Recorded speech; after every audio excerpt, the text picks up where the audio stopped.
Hello students, welcome to the learning channel. I hope आप सब बहुत अच्छे होंगे। आज की वीडियो में हम लोग क्लास 12th की इंग्लिश बुक फ्लेमिंगो के chapter second lost spring stories of stolen childhood written by Anees Jung को पढ़ेंगे। तो चलिए शुरू करते हैं। और शुरू करने से पहले थोड़ा सा राइटर के बारे में पढ़ लेते हैं, समझ लेते हैं। ठीक है, यहाँ पे लिखा है अबाउट द ऑथर, लेखक के बारे में। तो Anees Jung was born in Rourkela. Anees Jung का जन्म राउरकेला में 1944 में हुआ था and spent her childhood and adolescence in Hyderabad and spent her childhood, और उन्होंने अपना बचपन, चाइल्डहुड बचपन के लिए बोलते हैं, एंड एडोलेसेंस बोलते हैं किशोरावस्था, और उन्होंने अपना बचपन और किशोरावस्था हैदराबाद में बिताई। She received her education in Hyderabad and in the United states of America. उन्होंने अपनी शिक्षा हैदराबाद में और यूनाइटेड स्टेट्स ऑफ अमेरिका में प्राप्त की। Her parents were both writers, उनके माता पिता, पेरेंट्स माता पिता को बोलते हैं, her parents were both writers, उनके माता पिता दोनों लेखक थे। Anees Jung began her career as a writer in India. Anees Jung ने भारत में एक लेखक के तौर पे अपना कैरियर शुरू किया। She has been an editor, वह एक संपादक थी, एडिटर बोलते हैं संपादक के लिए, and columnist for major newspaper, और कॉलमनिस्ट थी फॉर मेजर न्यूज़पेपर, मुख्य समाचार पत्रों के लिए, इन इंडिया भारत में, एंड एब्रोड और विदेश में। एब्रोड बोलते हैं विदेश के लिए, तो भारत और विदेश में प्रमुख समाचार पत्रों के लिए संपादक और स्तंभकार थी। And has authored several book, और उन्होंने कई किताब लिखी थी। The following is an excerpt, excerpt बोलते हैं अंश के लिए, ये दिया गया जो अंश है फ्रॉम हर बुक, उनकी किताब से लिया गया है, जिसका टाइटल है lost spring stories of stolen childhood. Here, यहाँ सी एनालिसिस, एनालिसिस का मतलब होता है विश्लेषण करना। ठीक है, तो वह विश्लेषण करती है द ग्राइंडिंग पॉवर्टी, उन गरीबी का, उस गरीबी का, एंड ट्रेडिशन और परंपराओं का, विच कॉन्डेम जो मजबूर करती हैं, दी चिल्ड्रन इन बच्चों को, to a life of exploitation. Exploitation का मतलब होता है शोषण, जो इन बच्चों को शोषण का जीवन जीने के लिए मजबूर करती हैं, तो वे उन परंपराओं और गरीबी का विश्लेषण करती हैं। और चैप्टर शुरू करने से पहले मैं आप लोगों से एक रिक्वेस्ट करना चाहूंगा, अगर फर्स्ट टाइम अपने चैनल पर विजिट किया है तो प्लीज चैनल को सब्सक्राइब कर ले और बेल आइकन को प्रेस कर ले, जिससे आने वाली वीडियोज का नोटिफिकेशन आपको मिल सके। तो चलिए चैप्टर शुरू करते हैं। Sometimes I find A rupee in the garbage, garbage बोलते हैं कचरा या कूड़े के ढेर के लिए। ठीक है, तो कुछ कई बार मुझे कूड़े के ढेर से 1 रुपए मिल जाता है। Why do you do this, तुम यह क्यों करते हो? आई आस्क साहिब, मैंने साहिब से पूछा। Whom I encounter every morning scrounging for gold in the garbage dumps of my neighbourhood, जो मुझे मेरे पड़ोस के कूड़े के ढेर से सोना ढूंढते हुए डेली मिलता था। एनकाउंटर का मतलब होता है मुलाकात होना, मिलना। ठीक है, Sahib left his home long ago, Sahib ने अपना घर बहुत पहले छोड़ दिया था। सेट एमिड्स, सेट एमिड्स का मतलब होता है बीचों बीच, जो बीचों बीच स्थित था। The green fields of Dhaka, Dhaka के हरे खेतों के बीचों बीच, जो ढाका के हरे खेतों के बीचों बीच स्थित था। His home is not even a distant memory, distant बोलते हैं, डिस्टेंट मेमोरी यानी कि दूर की याद, उसका घर अब एक दूर की याद भी नहीं था। There were many storms, storms बोलते हैं तूफानों के लिए, तो वहां बहुत तूफान आए थे, कई तूफान आए थे। That swept away there fields and home, जो उसका घर और उसके खेतों को उड़ा ले गए थे। हिज मदर टेल्स हिम, उसकी माँ ने उसको बताया था। दैट्स वाई, इसीलिए दे लेफ्ट, उन्होंने घर छोड़ दिया। Looking for gold in the big cities where he now lives, where he now lives, अब वो जहां रहते थे।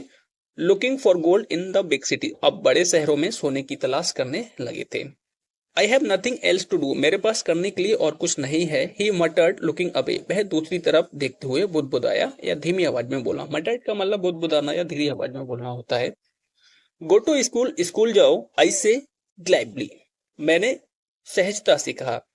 Realising immediately how hollow the advice must sound, realising immediately, और तुरंत ही मुझे एहसास हुआ, how hollow the advice must sound, कि मेरी सलाह कितनी खोखली थी। हॉलो का मतलब होता है खोखला। There is no school in my neighbourhood, मेरे पड़ोस में कोई स्कूल नहीं है। वेन दे वुड वन, जब वो एक स्कूल बनवा देंगे, आई विल गो, मैं चला जाऊंगा। If I start A school, यदि मैं एक स्कूल शुरू करूं, विल यू कम, क्या तुम आओगे? आई आस्क हाफ जोकिंग, मैंने आधे मजाक में पूछा। यस हाँ, ही सेज, वह कहता है, स्माइलिंग प्राउडली, मुस्कुराते हुए। ए फ्यू डेज लेटर, कुछ दिनों बाद, I see him running up to me, मैंने उसे मेरे पास दौड़कर आते हुए देखा। इज योर स्कूल रेडी, क्या आपका स्कूल तैयार है?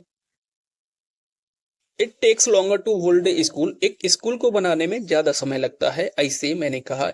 Embarrassed eight having made a promise, एक किए हुए वादे पर शर्मिंदा होकर। दैट वॉज नॉट मीन, जिसका कोई मतलब नहीं था, जो वादा पूरा नहीं हुआ था। बट प्रोमिस लाइक माइन, लेकिन मेरी तरह के वादे abound in every corner of is bleak world, bleak का वर्ड का मतलब होता है उदास दुनिया, लेकिन मेरी तरह के वादे उसके उदास दुनिया के हर एक कोने में थे। After months of knowing him, महीनों तक उसको जानने के बाद, I ask him his name, मैंने उससे उसका नाम पूछा। साहिब ए आलम, ही अनाउंसेस, उसने बताया, साहिब ए Alam. He does not know what it means, वह नहीं जानता था कि इसका क्या मतलब होता है। If he new it's meaning, यदि वह इसका मतलब जानता होता, लॉर्ड ऑफ द यूनिवर्स, ब्रह्मांड का स्वामी, he would have a hard time believing it, तो वह मुश्किल से इस पे विश्वास करता। Unaware of what his name represents, अपने नाम से अनजान कि उसका नाम का मतलब क्या है। ही रोम्स द स्ट्रीट, वह गलियों में घूमता है। विद हिज फ्रेंड्स, अपने दोस्तों के साथ। An army of barefoot boys, एक नंगे पैर लड़कों की सेना।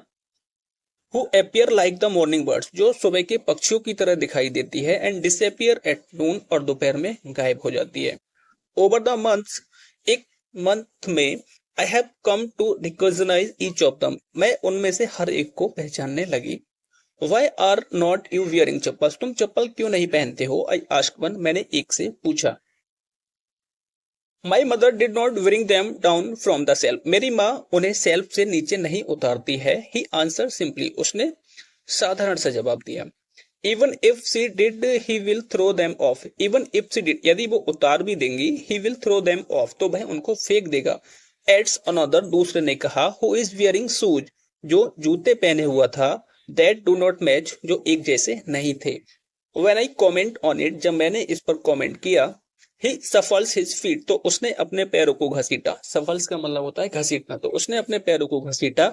एंड सेज नथिंग, और कुछ नहीं कहता है। आई वॉन्ट शूज, मैं जूते चाहता हूँ। सेज ए थर्ड बॉय, तीसरे लड़के ने कहा। Who has never owned a pair all his life, जिसके पास अपने पूरे जीवन में एक जोड़ी जूते नहीं थे।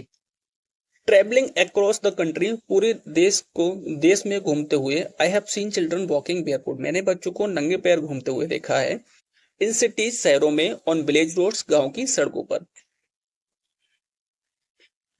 It is not lack of money, ये पैसे की कमी की वजह से नहीं है, या पैसे की अभाव की वजह से नहीं है। But a tradition to stay barefoot, बल्कि एक परंपरा है। ट्रेडिशन बोलते हैं परंपरा को, बल्कि एक परंपरा है टू स्टे बेयरफुट, नंगे पैर रहने की। इज वन एक्सप्लेनेशन, एक स्पष्टीकरण है। आई वंडर, मुझे आश्चर्य हुआ। If this is only an excuse, की क्या यह केवल एक बहाना है। टू एक्सप्लेन, समझाने का। Away A perpetual state of poverty, perpetual state of poverty का मतलब होता है निरंतर चल रही गरीबी को। परपेचुअल का मतलब होता है निरंतर या लगातार। तो मुझे आश्चर्य हुआ कि क्या यह निरंतर या लगातार चल रही गरीबी को समझाने का एक बहाना है। तो आई रिमेम्बर ए स्टोरी, मुझे एक कहानी याद है। A man from Udupi once told me, एक उडुपी के व्यक्ति ने एक बार मुझे सुनाई थी। एज ए यंग बॉय, बचपन में, he would go to school past an old temple, वह एक पुराने टेम्पल, मंदिर के पास से स्कूल जाया करता था। Where his father was a priest, जहां उसके पिता एक पुजारी थे। He would stop briefly at the temple, वह कुछ क्षण के लिए मंदिर में रुक जाता था। And pray for a pair of shoes, और एक जोड़ी जूते के लिए प्रार्थना करता था। 30 years later, 30 सालों बाद, I visited his town and the temple, मैंने उसके शहर और उस टेम्पल का दौरा किया। Which was now drawn in an air of desolation, जो अब तबाही की हवा में डूब गया है, ठीक है, उजड़ गया है। इन द बैकयार्ड, पीछे आंगन में। Where lived the new priest, जहां नया पुजारी रहता था। There were red and white plastic chair, वहां लाल और सफेद प्लास्टिक की कुर्सियां थी। A young boy dressed in a grey uniform, a young boy grey uniform, एक बच्चा ग्रे यूनिफॉर्म पहने हुए। वियरिंग सॉक्स एंड शूज, मोजे और जूते पहने हुए। अराइव पेंटिंग, हाँपते हुए आता है। पेंटिंग का मतलब होता है हाँपना, तो हाँपते हुए आता है। And through his school bag on A folding bed, और अपने स्कूल बैग को एक फोल्डिंग बेड पर फेंक देता है। लुकिंग एट द बॉय, बच्चे को देखकर। I remembered the prayer another boy, मुझे दूसरे बच्चे की प्रार्थना याद आ गई। Had made to the goddess, goddess देवी को बोलते हैं जिसने देवी से प्रार्थना की थी। When he had finally got a pair of shoes, जब उसको अंत में एक जोड़ी जूते मिल जाएंगे। Let me never lose them, तो मुझे उनको खोना नहीं है। The goddess had granted his prayer, the goddess had granted his prayer, देवी ने उसकी प्रार्थना स्वीकार कर ली। Young boys like the son of the priest, युवा लड़के पुजारी के लड़के की तरह नाउ वोर शूज, अब जूते पहनते थे। वट लेकिन मैनी अदर्स, लेकिन कई दूसरे लड़के लाइक द रैग पिकर्स, जैसे कि कचरा बीनने वाले, रैग पिकर्स बोलते हैं कचरा बीनने वाले लोगों के लिए, rag pickers in my neighbourhood, मेरे पड़ोस के, रिमेन शूजलेस, वो शूजलेस रहे, यानी कि उनके पास अभी भी जूते नहीं है। My acquaintance with barefoot rag pickers leads me to Seemapuri, acquaintance का मतलब होता है जान पहचान, तो मेरी जान पहचान और परिचय with the barefoot rag pickers, नंगे पैर कचरा बीनने वालों से, लीड्स मी मुझे ले जाती है, to Seemapuri, Seemapuri. A place on the periphery of Delhi, periphery का मतलब होता है बाहर, एक स्थान जो दिल्ली की सीमा से बाहर है। Yet लेकिन miles away from it metaphorically, लेकिन प्रतीकात्मक रूप से दिल्ली से मीलों दूर है। मेटाफोरिकली मतलब प्रतीकात्मक। Those who live here, those वो लोग हु लिव हियर जो यहाँ रहते हैं, आर स्क्वेटर्स, वो स्क्वेटर्स है। स्क्वेटर्स बोलते हैं अनाधिकृत निवासी के लिए, जैसे ऐसे लोग होते हैं जो खाली जगह पे अपना घर बना के रहने लगते हैं, तो ऐसे लोगों के लिए स्क्वेटर्स बोला जाता है, तो झुग्गी बना के रहते हैं। Who came from Bangladesh back in 1971, जो 1971 में बांग्लादेश से आ गए थे। Saheb family is among them, Saheb का परिवार उनमें से एक था। Seemapuri was then a wilderness, Seemapuri तब एक जंगल था। इट स्टिल इज, यह अभी भी जंगल है, but it is no longer empty, लेकिन अब यह खाली नहीं है। इन स्ट्रक्चर्स ऑफ मड, ठीक है, अब यहाँ पे मिट्टी के स्ट्रक्चर्स बने हुए हैं, यानी कि घर बने हुए, दीवारें बनी हुई हैं। With roofs of tin and tarpaulin, जिनपे टीन और त्रिपाल की छत पड़ी हुई है। डिवॉइड ऑफ सेवेज, डिवॉइड का मतलब होता है रहित, डिवॉइड ऑफ सेवेज ड्रेनेज, ठीक है, सेवेज ड्रेनेज या रनिंग वाटर या बहते हुए पानी से रहित है। लिव 10,000 रैग पिकर्स, यहाँ 10,000 रैग पिकर्स कचरा बीनने वाले रहते हैं। They have lived here for more than 30 years without an identity, वह यहाँ लगभग 30 सालों से बिना किसी आइडेंटिटी पहचान के रह रहे हैं। विदाउट परमिट और बिना परमिशन के, बट लेकिन विद राशन कार्ड, लेकिन उनके पास राशन कार्ड है, वो राशन कार्ड उनके पास है। That get their names on voter list, जिससे उनका नाम वोटर लिस्ट में दर्ज हो जाता है। And enable them to buy grain, और वह अनाज खरीद पाते हैं। Food is more important for survival than an identity, food is more important, खाना अधिक जरूरी है, ज्यादा जरूरी है, फॉर सर्वाइवल जीवित रहने के लिए, देन एन आइडेंटिटी एक पहचान पत्र से ज्यादा, तो एक पहचान पत्र से ज्यादा खाना जरूरी है जीवित रहने के लिए। If at the end of the day, यदि दिन के अंत में, we can feed our families, हम अपने परिवार को खिला सकते हैं। And go to bed without an aching stomach, और बिना पेट दर्द के सोने जा सकते हैं। We rather live here than in field, we rather live here, तो हम यहाँ रहना पसंद करेंगे, than in the fields that gave us no grain, उन खेतों की बजाय जिन्होंने हमें अनाज नहीं दिया। Say a group of women in tattered saris, tattered saris का मतलब फटी हुई साड़ीज पहने हुए महिलाओं के एक ग्रुप ने कहा। मैंने आस्क्ड देम, जब मैंने उनसे पूछा, Why they left their beautiful land of green fields and rivers, उन्होंने अपने हरे भरे खेतों और नदियों वाली सुंदर जमीन को क्यों छोड़ा। Wherever they find food, जहां भी उनको खाना मिलता है, they pitch their tents, वो वहां अपने टेंट्स लगा लेते हैं। That become transit home, जो उनके ट्रांसिट होम बन जाते हैं। ट्रांसिट का मतलब है कि उसके आप अंदर भी देख सकते हो, तो उनका घर बन जाते हैं। Children grow up in them, बच्चे इनमें बड़े होते हैं। बिकमिंग पार्टनर्स इन सर्वाइवल, और जीविका चलाने में मदद करते हैं, सहयोगी बनते हैं। And survival in Seemapuri means rag picking, और सीमापुरी में सर्वाइवल यानी कि जीवित रहने का मतलब है रैक पिकिंग, कचरा बीनना। थ्रू द ईयर यानी कि सालों से, it has acquired the proportion of a fine art, इसने एक फाइन आर्ट यानी कि बहुत अच्छी कला का रूप ले लिया है।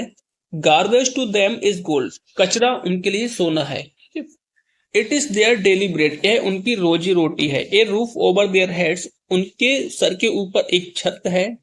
Even if it is a leaking roof, चाहे यह टपकती हुई छत हो, बट फॉर ए चाइल्ड, लेकिन एक बच्चे के लिए इट इज इवन मोर, यह उससे भी ज्यादा है। आई समटाइम्स फाइंड ए रुपी, कई बार मुझे 1 रुपए मिल जाता है। इवन ए 10 रुपीज नोट, या 10 रुपए का नोट मिल जाता है। साहिब सेज, साहिब कहता है। हिज आईज लाइटिंग अप, उसकी आंखें चमक उठती हैं। When you can find A silver coin in A heap of garbage, जब आपको कचरे के ढेर से एक चांदी का सिक्का मिलता है। यू डोंट स्टॉप स्क्राउजिंग, तो आप ढूंढना बंद नहीं करते हो। For there is hope of finding more, क्योंकि और मिलने की उम्मीद होती है। इट सीम्स, ऐसा लगता है, दैट की फॉर चिल्ड्रन, बच्चों के लिए, garbage has a meaning different, कचड़े का एक अलग मतलब है। From what it means to their parents, जो उनके माता पिता के लिए है, उससे बच्चों के लिए कचड़े का अलग मतलब है। For the children it is wrapped in wonder, बच्चों के लिए इट इज wrapped, यह लिपटा हुआ है। इन वंडर, आश्चर्य से, ठीक है, यह आश्चर्य में लिपटा हुआ है। फॉर द एल्डर्स, बड़ों के लिए it is A means of survival, यह जीवित रहने का जरिया है। वन विंटर मॉर्निंग, एक सर्दी की सुबह, I see Saheb standing by the fenced gate of the neighbourhood club, मैंने साहिब को पास के क्लब के बाड़ के गेट पर खड़े हुए देखा। Watching two young man dressed in white, 2 व्यक्ति को देख रहा है जो सफेद ड्रेस पहने हुए प्लेइंग टेनिस, टेनिस खेल रहे हैं। आई लाइक द गेम, मुझे गेम पसंद है। ही हम्स, उसने कहा। कॉन्टेंट का मतलब होता है संतोष। Content to watch it standing behind the fence, बाड़ के पीछे से खड़े होकर देखने में संतोष है। आई गो, मैं चलता हूं। Inside when no one is around, he admit, उसने स्वीकार किया, वह अंदर जाता है जब कोई नहीं होता। The gatekeeper lets me use the swing, और गेट कीपर मुझे झूला इस्तेमाल करने देता है। Saheb too is wearing tennis shoes, Saheb भी टेनिस जूते पहने हुए था। That look strange over his discoloured shirt and short, जो उसके भद्दे डिस्कलर्ड शर्ट और शॉर्ट्स पर अजीब लग रहे थे। Someone gave them to me, किसी ने ये मुझे दिए हैं। He says in manner of an explanation, उसने समझाने के तरीके में कहा, यानी कि स्पष्टीकरण देते हुए कहा। The fact that they discarded, the fact, तथ्य यह था, they are discarded shoes of some rich boy, वो किसी अमीर लड़के के द्वारा फेंके हुए जूते थे। Who perhaps refused to wear them, जिसने शायद उसको पहनने से मना कर दिया होगा। बिकॉज, क्योंकि of a hole in one of them, उनमें से एक जूते में छेद था। डज नॉट बॉदर हिम, उसके लिए यह चिंता की बात नहीं थी। फॉर वन, एक लड़के के लिए, हु हैज वॉक्ड बेयरफुट, जो नंगे पैर रहा हो। Even shoes with a hole, एक छेद के साथ जूते ही, is a dream come true, सपने के सच होने जैसा है। What the game he is watching so intently, लेकिन जिस गेम को वह इतने गौर से देख रहा है, is out of his reach, वो उसकी पहुंच से बाहर है। This morning Sahib is on his way to the milk booth, इस सुबह, आज सुबह, this morning Sahib is on his way to the milk booth, आज सुबह साहिब, ठीक है, अपनी दूध की दुकान पर जा रहा है। In his hand is a steel canister, उसके हाथ में एक स्टील का कैनिस्टर है, कैनिस्टर जार बोल सकते हो। I now work in A tea stall down the road, मैं अब रोड के पास चाय की दुकान पर काम करता हूँ। ही सेज, वह कहता है, पॉइंटिंग इन द डिस्टेंस, दूर की तरफ इशारा करते हुए। आई एम पेड 800 रुपीज, मुझे 800 रुपए मिलते हैं। एंड ऑल माई मील्स, और मेरा सारा खाना। Does he like the job, क्या उसको जॉब करना पसंद है। आई आस्क, मैंने पूछा, क्या वो इस काम को पसंद करता है, मैंने पूछा। His face I see has lost the carefree look, उसके चेहरे से बेफिक्री गायब थी। हिज फेस, उसके चेहरे से, ठीक है, आई सी मैंने देखा, has lost the carefree look, जो बेफिक्री थी वो गायब थी। The steel canister seems heavier than the plastic bag, steel canister plastic bag से अधिक भारी लग रहा था। He would carry so lightly over his soldier, उस बैग से जिसको वह बड़ी ही आसानी से अपने कंधे पर लटका कर घूमता था। द बैग वॉज हिज, वो बैग उसका था। The canister belongs to the man, और कैनिस्टर उस व्यक्ति का है who owns the tea shop, जो टी शॉप का मालिक है, चाय की दुकान का मालिक है। Sahib is no longer his own master, Sahib अब खुद का मालिक नहीं है। तो ये थी हमारी फर्स्ट कहानी, ठीक है, रैग पिकर्स और साहिब के बारे में जो हमने पढ़ी। ठीक है, तो अगली वीडियो में हम दूसरी कहानी पढ़ेंगे जो बेंगल मेकर्स के बारे में है, चूड़ियां बनाने वाले लोगों के बारे में। इस चैप्टर में दो स्टोरीज हैं, एक रैग पिकर्स और साहिब के बारे में, दूसरी बेंगल मेकर्स के बारे में है। तो जो नेक्स्ट स्टोरी है वो हम अगले पार्ट में पढ़ेंगे। अगर आपको वीडियो पसंद आया हो, एक्सप्लेनेशन पसंद आई हो और ये वीडियो जरा सा भी हेल्पफुल लगता हो तो प्लीज चैनल को सब्सक्राइब कर लें और वीडियो को लाइक और शेयर करना ना भूलें। अगली वीडियो मिलते हैं, तब तक के लिए थैंक यू, बाय बाय।